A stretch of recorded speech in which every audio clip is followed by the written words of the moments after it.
గ్రామం సార్, హుజరాబాద్ మండలం రాంపూర్ గ్రామం. నా పేరు డుక్రే రాజ్ కమల్, మా అమ్మ పేరు డుక్రే పద్మ. మా డాడీ లేడు. మా డాడీ ఎందుకు చనిపోయిందంటే ఇదే భూమి పంచాల వల్ల, ఇదే ఈ దొంగ కథల వల్ల, లంచాలు తీసుకొని దొంగలిషన్ చేయడం వల్లనే మా డాడీ పిచ్చోడే చచ్చిపోయాడు. ఈ హుజరాబాద్ ఏ షాప్లో ఉన్నాడు డుక్రే రాజశేఖరరావు అంటే ఒకప్పుడు మంచి వ్యక్తి ఉండే.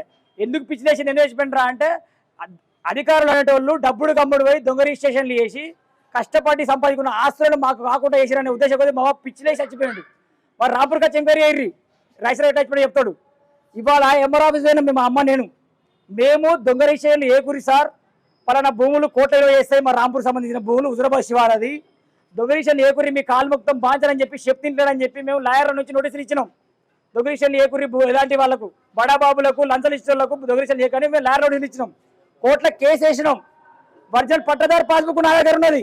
అవన్నీ ఉండగా కూడా, ఈ నోటీసులు ఉండగా కూడా ఎంఆర్ఓ అనే వ్యక్తి ఒక పలానా వ్యక్తి చలన తీసుకొని రిజిస్ట్రేషన్కి సిద్ధమైతే, సార్ ఆయనకి ఎట్లా చేస్తారు మీరు, రిజిస్ట్రేషన్ చేయకూడదు, ఒరిజినల్ పట్టదారు పాస్బుక్ మా దగ్గర మేము చెప్తే పట్టా పాస్బుక్ ఏమవుతారా బాయ్, పట్టా పాస్బుక్ రిజిస్ట్రేషన్ ఆపుతుందా, పట్టా పాస్బుక్ ఉన్నా లేకుండా రిజిస్ట్రేషన్ చేస్తా అంటాడు.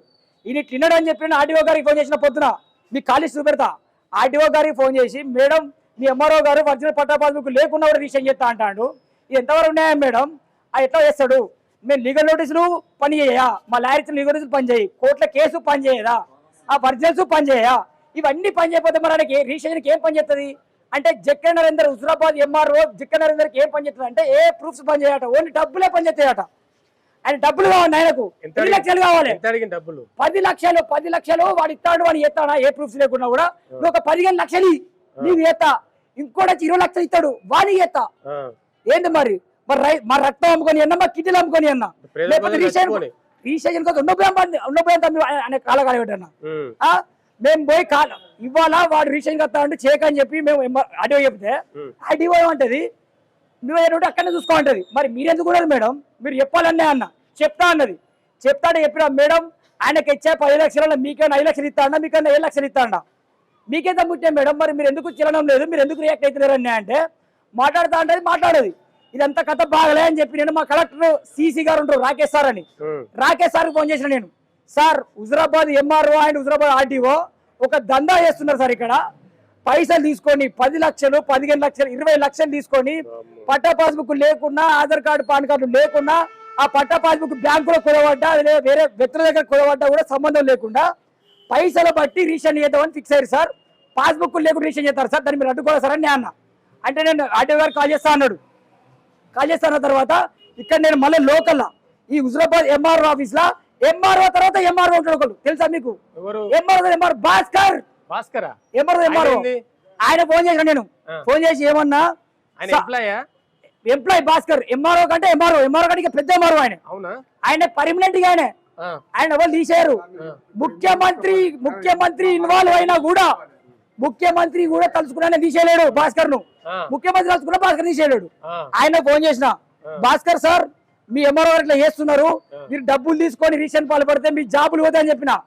ఎవర్రా పోయి ఎందుకు రిజిస్ట్రేషన్ చేస్తాను ఎవరెవరో ఫోన్ చేసిన ఉన్నాడు. నేను ఆల్రెడీ కలెక్టర్ దగ్గర ఉన్నా, నేను మన రాకేష్ సార్ ఆల్రెడీ మీ అడ్డు ఫోన్ చేస్తాడు, మీరు దయచేసి రిజిస్ట్రేషన్ ఏదన్నా అన్న అంటే చేపోన్నాడు అన్నాడు. అంటే ఈయన మాట ఎట్లా ఉన్నది, ఈయన గత చరిత్ర నాకు తెలుసు భాస్కర్ది. మీరు లక్షలకే ఉమ్మడి పోతారు, న్యాయాలద్దు వీళ్ళకు, మనసులో ప్రాణాలద్దు మనసులో మానాలద్దు, పైసా నోట్ల కట్ట కావాలి కదా. ఈయన మాట వెటకారంగా ఉన్నది, నేను నమ్మ అడుగే, నేను ఎట్లా సాయంత్రం వస్తారు దొంగ రిజిస్ట్రేషన్ చేసుకుంటా చెప్పిన కావాలన్నా కావాలంటే 6 సైట్ 6 సైట్ క్లోజ్ అవుతాడు నాకు తెలియదు. ఆ 6 సైట్ క్లోజ్ అయ్యే టైంలో ఒక 10 నిమిషాల ముందు 5:50 5:45 ముందు పిలిపించుకొని రిజిస్ట్రేషన్ స్టార్ట్ చేసిర్రు. చేస్తే నేను పోతానని నెట్టేస్తారు. మా అమ్మ వచ్చింది, సార్ నా కొడుకు ఒక్కడు ఎందుకు సార్ ఇట్లా మేము అడ్డుకున్నా, నిన్న నోటీసులు ఇచ్చినాం, మీకు చెప్పినాం, మీరు దొంగ రిజిస్ట్రేషన్ ఎట్లా చేస్తారంటే నువ్వు ఎవరు అడ్డుకునేందుకు నీకేం అవసరం, నేను బరాబరి చేస్తా, ఎక్కడ చెప్పుకుంటే చెప్పుకోపా అంటాడు. సార్ మీ కాలు మొత్తం మా అమ్మ కాలు పట్టుకుంటే నెట్ వేసారు అక్కడున్నా. ఇప్పుడు మొగోళ్ళు ఆడవాళ్ళు ఎట్లా ముట్టుకుంటారు, నెట్ అయితే మా అమ్మ గాజులు వాళ్ళకి మొత్తం బ్లడ్ అంతా చీర పడ్డది. మీరు ఫోటోలు తీసుకోర్రి, మొత్తం చీర మొత్తం రక్తం చిల్లింది. చిల్లాక ఎంఆర్ఓ కాళ్ళు మొక్కినా నాకు రక్తం వచ్చినా కనికరించాడని చెప్పి మా అమ్మ ఎంత ప్రయత్నించడం. నేను వీడియో తీస్తానా ఫోన్ గుంజుకొని బయట వారేసిర్రు. గుంజుకొని బయట బ్లాక్ మెయిల్ చేస్తాను, అబ్బాయి నువ్వు రిపోర్టర్ రా చెప్పు, నువ్వు రిపోర్టర్ రా చెప్పు, ఏం చెప్తావు, చలో ఇప్పుడు నీ పోలీసులు తొక్కితా, పోలీసులే తొక్కితాడు వాళ్ళను, పోలీసులు తొక్కితే పోలీసులో ఫోన్ చేయంటారు. అన్నాక మాకే అన్యాయం అవుతుంది, మేమే ఆస్తి కోల్పోతాను, మేమే ప్రాణాశం అవుతుంది, మా కొడుకుని పోలీసులు తొక్కిస్తారా అని చెప్పి మా అమ్మ మందు లోట్లో పోసుకున్నది. పోసుకుంటే అక్కడ 10 మంది లోపల ఉన్నారు. నా దగ్గర చిన్న బయట ఉన్నది, ఎంఆర్ఓ పక్కన మా అమ్మ మాట్లాడే చిన్న బయట ఉన్నది. అక్కడ 10 మంది ఉన్నారు కానీ ఎవరు బండి అవుతాడు ఆపుతలేరు. మా అమ్మకు నీళ్ళు ఇస్తలేరు, అంబులెన్స్ ఫోన్ చేస్తలేరు. అంబులెన్స్ కు నేను ఫోన్ చేసుకున్నా, మా అమ్మకు ఫోన్ చేసి ఎంఆర్ఓ కూడా చెప్పిన, అరే ఎంఆర్ఓ జక్క నరేందర్ మా అమ్మ చచ్చిపోయినా మా అమ్మకి ఏమన్నా ఇదే మనసులో పొందే పెడతా, ఇదేమో ఒకవేళ రేపు నువ్వు ట్రాన్స్ఫర్ అయిపోయినావు అనుకో భయపడి ఉత్సవోసుకొని నీళ్ళు దొరకటి నీ ఇంటి ముంగట మా అమ్మకి పొందే పెడతా, బరాబర్ పొందే పెడతా. నేను వాళ్ళ ఎంఆర్ఓ ఉల్లెక్కడు అక్కడ పొందే పెడతా, బరాబర్ పొందే పెడతా చెప్పిన. వాళ్ళు నన్ను తిడతారు, ఏం చేస్తారు అది అని చెప్పి తిట్టుకుంటా, బ్లాక్ మెయిల్ చేసుకుంటా. ఎప్పుడు ఇవ్వకపో ఏం కాయిపో ఇలా 100 మంది చూసినా ఆ మందు డబ్బు వాటి బెదిరిస్తే మేము రిషన్ ఆపుతాం అంటే మా అమ్మ చచ్చిపోయినా కూడా రిషన్ ఆపరాడే వాళ్ళు. ఎట్లా ఆపరు మరి? ఏంటి కదా? ఇవాళ ఈ ఎంఆర్ఓ ఉన్నాడు, రేపు ఇంకో ఎంఆర్ఓ అవుతాడు.